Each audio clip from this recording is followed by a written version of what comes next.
Olokdin agide International University 6th mile chumukide made mamla ekta ulaishe kude Rev Ngullie pra claim gurishe gitai aro Priya Ranjan Trivedi pra institution shuru gurishe holibi Trivedi pra motsoge Vice Chancellor kurible dibolaga promise to exal bichite bhangai dishe aro talaga signature kan bi forge gurishe gushe HornbillTV bra idobor International University laga Pro Chancellor Utkarsh Sharma ge kotha kurise abi details sabo Rev Ngullie hoile to allegations hoile bi bishi digina ase itu laga institution laga hoile bi moi kan itu lagu dibo.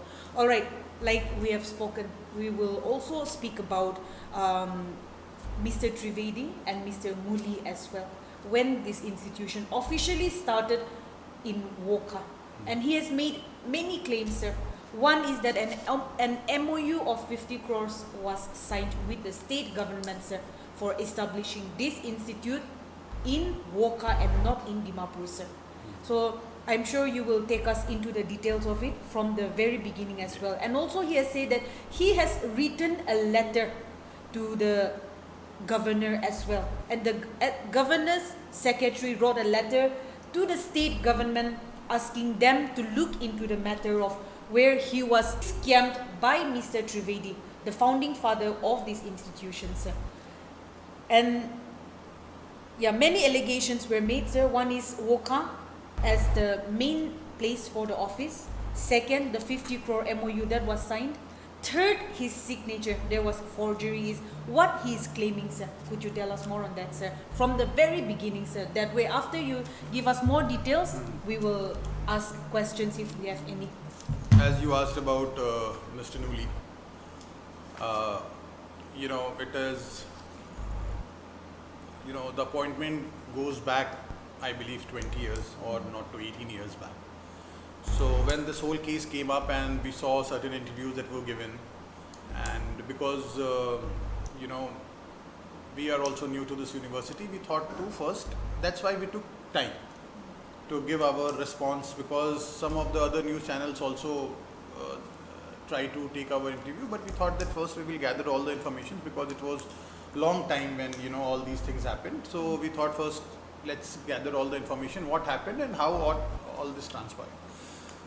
So starting from MOU, you stated the first point. Yes, the MOU was signed. We had a copy of the MOU. It was signed between the chairman of WIBP, which is known as the World Institution Building Program, which is in New Delhi.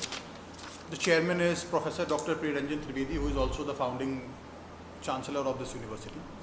And from the government, it was Commissioner Secretary who signed it. There were two witnesses to the MOU. One was Edward Lotha, sir, who was the Director Higher Education or on some post, I will just clarify that. And the second was Mr. Ngullie. So now let's understand this with an example. For example, today you want to buy a land. Okay. There will be an owner of the land. There will be a seller of the land. Then the government will ask, okay, you should have two witnesses also. You will take two members of your family for witness, or for example, it is an institution, you will take two of your staff for the witness. So one witness was from the university side, one was from the government side. So Lotha sir was from the government side and Mr. Ngullie was from the... So can you think that a witness can become the owner of the property? He was a witness in the MOU.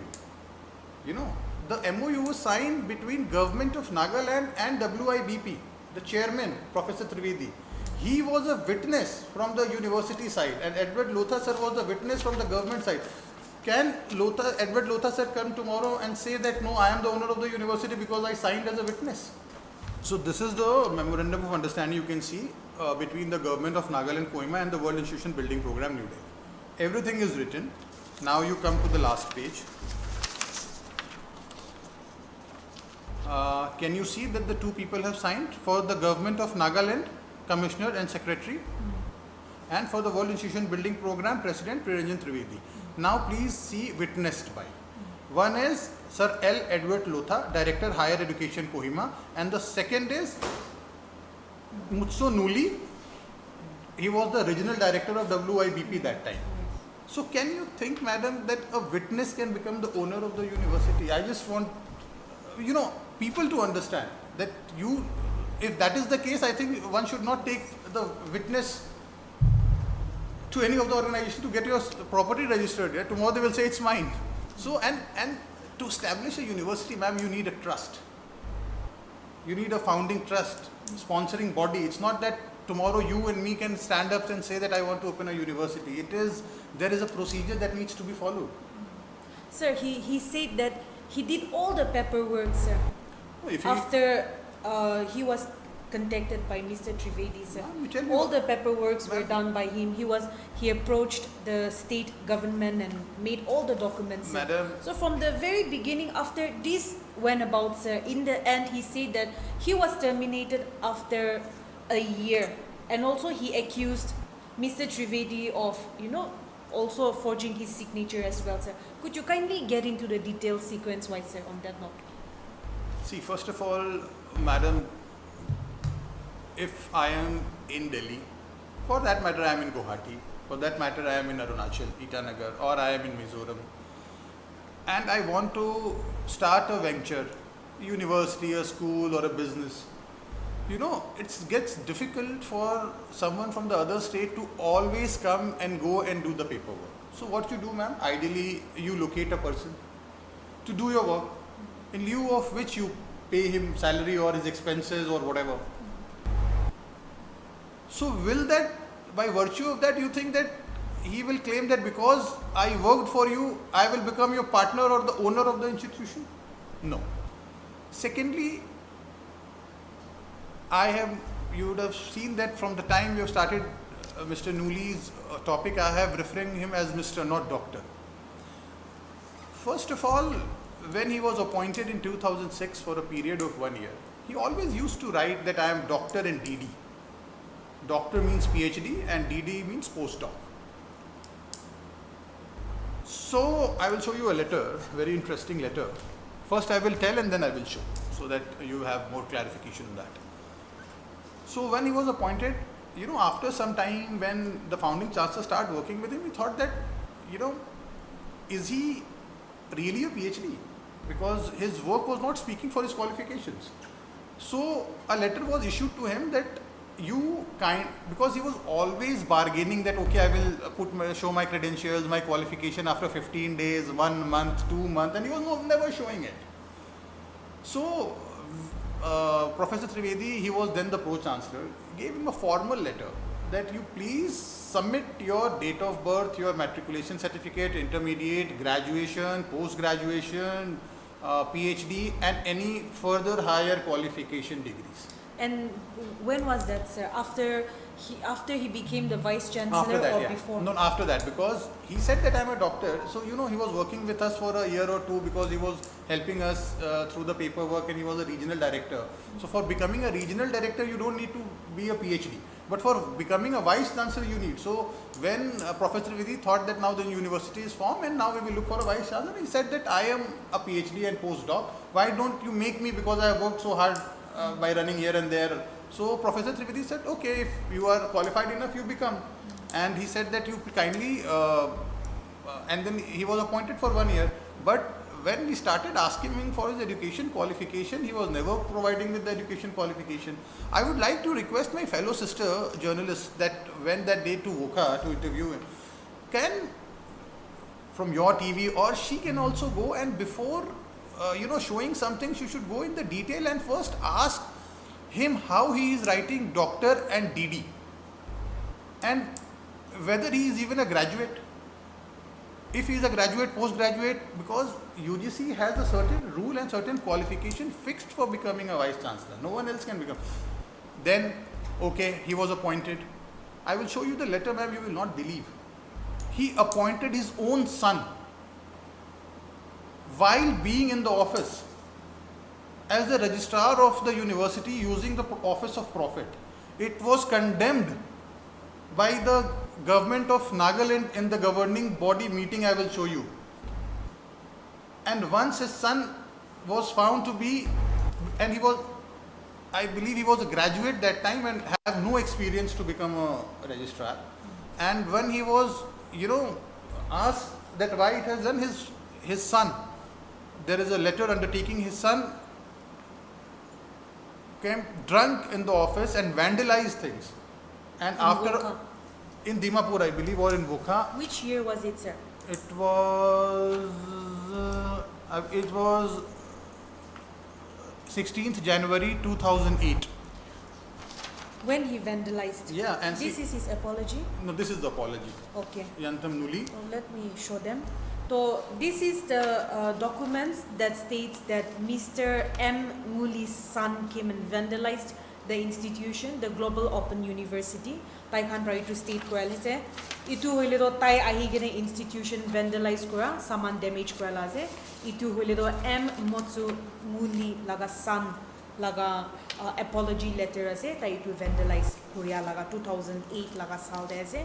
One question I would like to put before you is that he appointed his son as the assistant registrar here as well, and he was the vice chancellor. And he said that it was promised to him that he will be the permanent vice chancellor as long as he is there, sir. And since he couldn't submit some documents, what you are saying, he couldn't submit the degrees required to be a vice chancellor under the banner under UGC. He didn't have it, sir. But on the other hand, sir, Trivedi, like you said, being an author as well, and you said he's also a scholar, sir. Don't you think he should have been at least responsible enough to check the documents before he was appointed the vice chancellor, which was also promised to him before even checking his documents, sir? Don't you think that was also careless and irresponsible on the part of Trivedi? And now after he has been appointed as the vice chancellor, after a year he was terminated, saying that his documents did not match the standard of the vice chancellor under UGC, sir. What would you like to say on that regard? So let's talk about appointing him as a vice chancellor. So what happened that once someone is in his late 50s and you ask him to furnish the documents, generally people say that yes, we will do that because I have kept it somewhere, it is there, so you can say that if we are here and we are working first time in Nagaland, you try to believe people, okay, he has passed out 30 years back, maybe it would have been kept somewhere in the house and he's not finding it, he will find and he will give. So it's about more of a trust, if for example, you are my associate in Nagaland, and if you are working with me in Nagaland for last 2 years and you say that no, I have a qualification, and when I appoint you, you say, okay, sir, I am not finding my documents, I will submit it next month, it is kept somewhere, I will just taking it out and giving it to you. So it is more about, trusting your own person who has been working with you for a year. You think, okay, he's right, he will submit it within a month. But after repeated communication to him that you are not furnishing your documents, he refused. He said that, then only he got terminated from the services because, you can say that Professor Trivedi, you can say that he just trusted the wrong person. Let's put it like that. Okay. And also, sir, if there was no other ulterior motive from Mr. Trivedi, don't you think he also refused to tender resignation, although he also wanted to withdraw his resignation? If there was no other ulterior motive from Mr. Trivedi, don't you think, if not the post of Vice Chancellor, don't you think he could have been given another post? Because initially he was the one who did all the paperwork, and you yourself, you said that Mr. Trivedi was in Delhi, and in fact you accepted that he was running around doing the paperwork, got the confirmations and paperwork from the state government as well.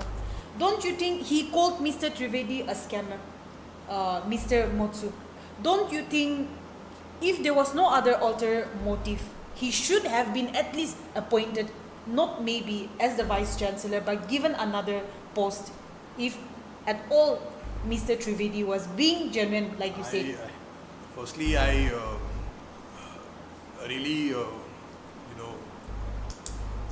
it's out of, I can't think that how he has the audacity also to call founder Chancellor scammer when, you know, he scammed the university by not showing the relevant document and cheating the university by taking the salary of a scale of a vice chancellor for not even being a PhD or first I would like, madam, from your channel I would like to request that the government, and I would like to request the Honorable Department of Education that they should have a fact-finding committee where, you know, this chapter should forever get closed, where Mr. Ngullie and the university should be asked to submit, and Mr. Ngullie should ask to submit his details that was he, you know, worthy of becoming a vice chancellor of the university.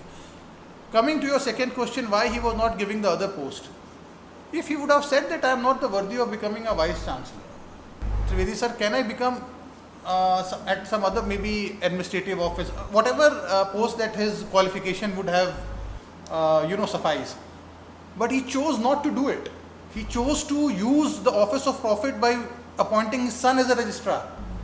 He chose to defame university by writing wrong letters to government of Nagaland. He chose to defame, and he still chose to defame the founder chancellor. So you think that this kind of person, you think that someone will give another chance to work in the university, that he keeps on doing whatever he wants, and if he is stopped from doing whatever he wants, he will come and condemn the university and call them scammer. So we are not here for that, ma'am. We are here to work with the people of Nagaland who wants development of Nagaland, who don't want development of themselves and their family. We are here for the development of all the people and Nagaland as a state together. You cannot use office of profit. You cannot, if Mr. Ngullie was such a noble man, he would have appointed the best man available in Vokha for the post of registrar. But he chose to appoint his son. So ma'am, calling a scammer by sitting in your backyard is because, you know, the constitution gives you the power, right to speech, but at least use it in a way that you don't defame a person of that standard. And you know, that's why I am requesting the government to make a fact-finding committee where people like this, you know, a university is a big body, ma'am. There are family attached to it. You know, there are people who are earning through it. They are the breadwinners of their family, and you are just defaming this whole institution to make your own self, I don't know what. You just want that, you know, I should derive some profit from the university, so I will keep on saying whatever comes to my mind. So a committee should be formed and this should be stopped forever, because we are also sick. Now he has given a statement. You know, now people are asking us, imagine we have to go through the files which have 20 years back and find all those things and showing you. So I would have done something more productive than this, but I am doing this. So ma'am, I have nothing to say. So I think he should not use such word like scammers and all that, because this is what it is. I have given what we feel about the whole situation of Mr. Ngullie, and it is in the open domain. Everyone who wants can please go and check his and verify his degrees and ask him why he appointed his son as a registrar. In Vokha, when we were looking to buy a land, he started selling his own land to us at 10 times higher price. 1 crore or something, and it was in 2008 or something. The question was that he is showing a sales deed, the land he wants to sell us. The sale deed is dated 12th, 1989. There is no month also mentioned. I don't know if this document is original or what. So, can you believe, ma'am? In 1989, a land is costing 1 crore 57 lakhs. He is showing that he purchased the land in 1989 for 1 crore 57 lakhs. First, this should be verified that from where he got so much of money, I don't know, in 1989 to buy this land, and there is no month also mentioned. And he wanted to sell us this land in 10 times more price. Maybe he would have asking 15-20 crores, I don't know, that document we don't have. So we refused to buy his land, and that's why he started, you know, showing his true colors, and still he is, you know, whenever he gets a chance, he tries to defame the, you know, Professor Trivedi is a person, and I also as a person, you know, and we all who are working here, who are not from Nagaland, we never think of, you know, troubling any people. You know, Otherwise, first of all, we would have to put a case on Mr. Ngullie that first you had no qualification to become a Vice Chancellor. You put the university system in dark and you say that I am a PhD, I am a postdoctor, then you join the university, you draw the salary. Did we ask to return the salary because you are not, because he is a senior citizen, ma'am, we don't want to put a defamation case against him. This is a case of criminal defamation. We don't want to do that. He is always saying here and there things about the university without any proof and without anything, and people, take attention of it. And, because he is a senior citizen, we don't want to get into all this, but he is not stopping. For the last 20 years, wherever he gets time, he starts troubling the university. You can see all the documents. He is appointing his own son. Once I will show you the notice. See, this notice, you see, it is such an important notice. See,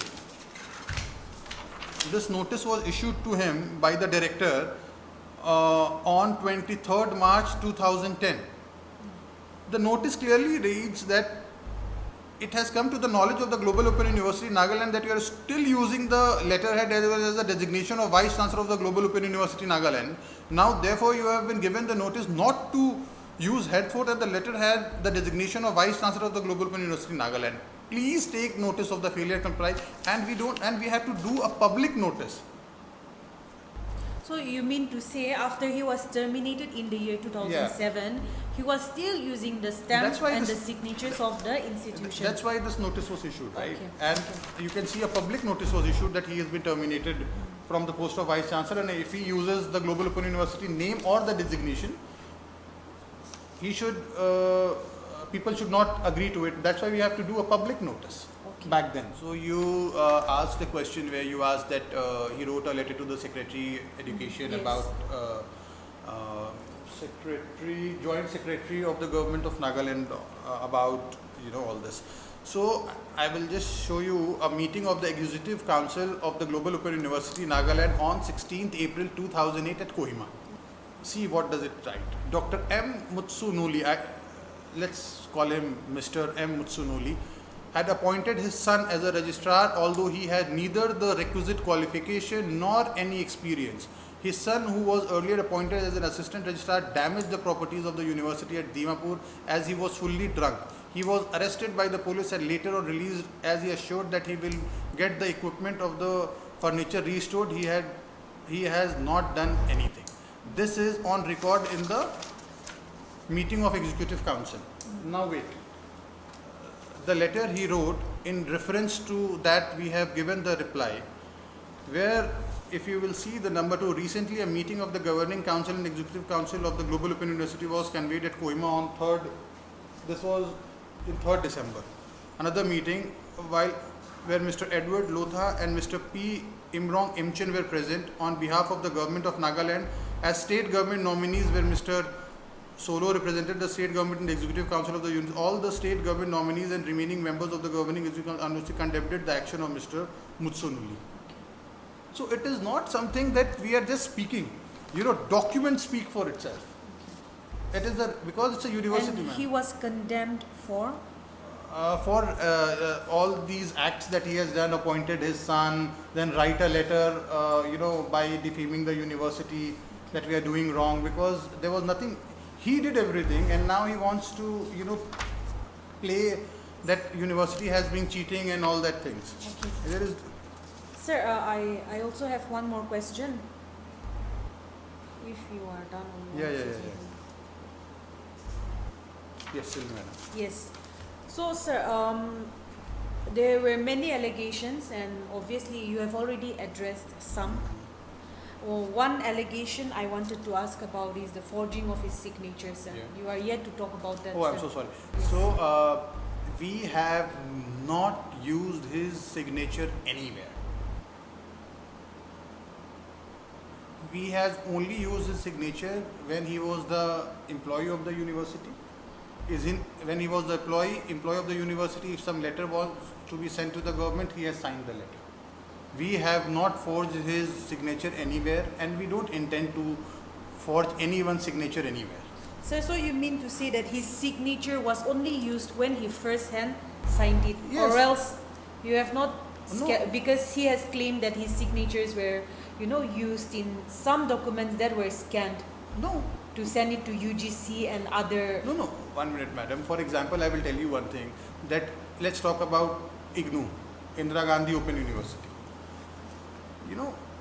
If there are, when the university is open, the first year there are many letters that is going here and there.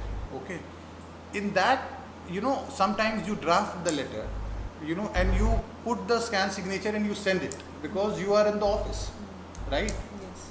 Because you don't have so much of time to come and sign every letter and everything. So that time his office would have been doing it. Why we will do it? He is the Vice Chancellor. His secretary, he has to convey those letters to the UGC. It's not that the trust has to do that. So if he has used his own scanned signature, that is fine. But we have not used it on his behalf. Any signature whatsoever to any organization. He also stated that this institution is supposed to be in WOCA because that was the MOU stated that it is supposed to be in WOCA, sir. All the signatures made, all the documents done. It's not supposed to be here in Chumukidima, sir. That's what he is claiming. However, against his will, after terminating him, after some years, the institution was brought here in Chumukidima in the year 2011, sir. 2011. What would you like to say on that? He also demanded that the institution should be there and not here, sir. See, we were not able to, initially the idea was to set up the university in Boca. That's what we get through the papers that we go through.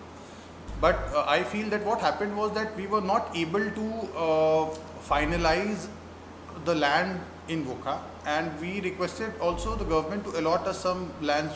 There was a land frozen cement plant or somewhere where we asked them to allot us the land, and due to some reason it was we were not able to get the land there. Then it was getting very hard for us, and even Mr. Ngullie was saying that you buy our land at whatever price he was mentioning, and it was getting really not good for the development of the university. Then we requested Honorable CM sir that sir, can we get a campus somewhere in Nagaland where we can shift our interim headquarters and we should start our operations.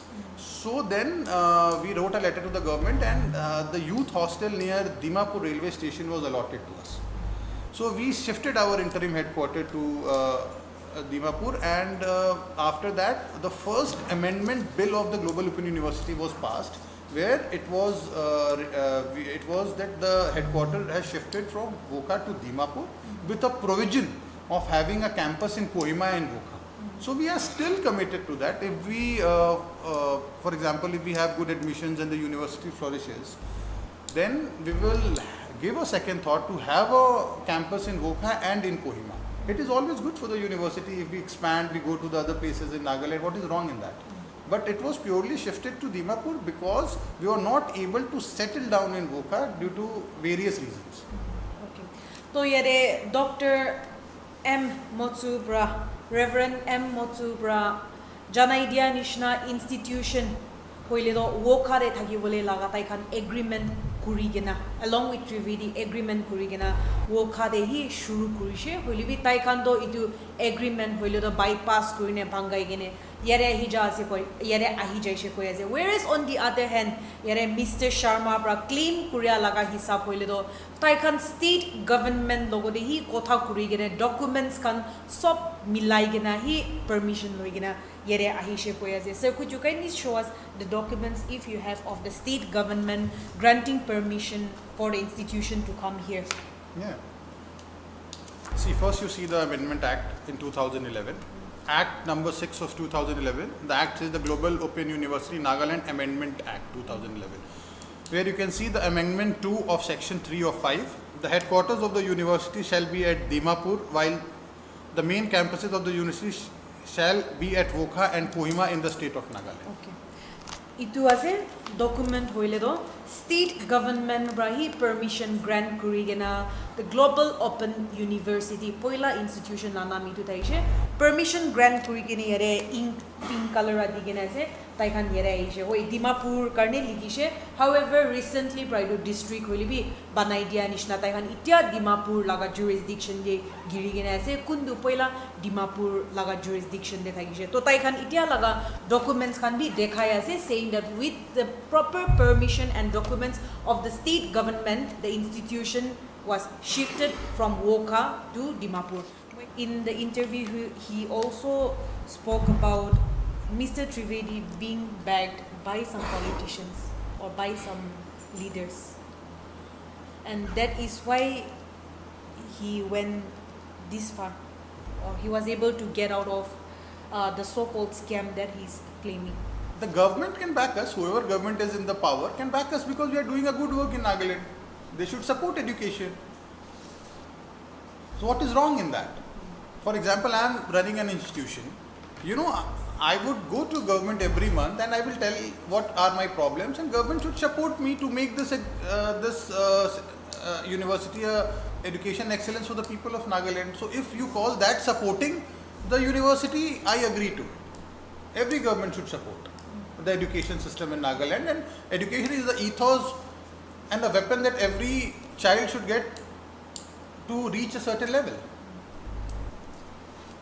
So, itu thagishe Hornbill TV bra itia bra yare Mr. Utkarsh Sharma yare laga pro chancellor ke kotha kura tai bra signature forge kura laga holibi claims to nohoi koishe tai bra itu bi deny koishe institution bra Mr. Trivedi bra tai la signature forge kura la deny koishe itu ekla hi nohoi gena institution all the way from Woka transfer kuri gene yare hiaro with proper documents state government bra acha ko piche de yare ahishe koi gene bi janai dia je itu ekla hi nohoi gena tai vice chancellor la post bra tai ke ulai dia do tai kan kili ulai she koile do tai documents kan thaka nai gushe degree kan proper degree kan thaka nai gushe vice chancellor hobole laga itu credentials kan thik na thaka garne tai ge itu post pra ulai dishe koi ase aru dusra de sai gene jaile do tai laga bacha pra hoile bi institution vandalize kora laga bi koishe to tai vice chancellor na hoile bi he being one of the founding fathers tai ge vice chancellor la post na hoile bi dusra post kuma diwo paru na nai koishle tai kan do tai laga character sai gena tai itu institution de thagi bole fit na hoala dikhya garne taige itu laga post hoili bi nadi jaigene taige straight terminate kuri dia laga bi jarai dia ase. In fact, he has requested a fact finding committee from the side of the state government who can actually verify and see who is actually right and who is wrong, so that this issue once and for all can come to an end and everything can be clear in front towards the public domain as well. Itu tagishe moi kan aji laga interview hoile bi. Any last thing you would like to say to the viewers? I would just would like to request all the viewers that please have faith in the education system in Nagaland.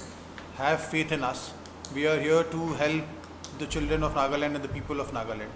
There is no ulterior motive that we have. We are not here to preach any ideologies or something. So it has, I think, the other side of the people have totally manipulated the whole agenda. So I just request everyone that we are here to teach the people of the children of Nagaland and to be with the people of Nagaland. We love Nagaland. Thank you. Jai Hind, Jai Nagaland.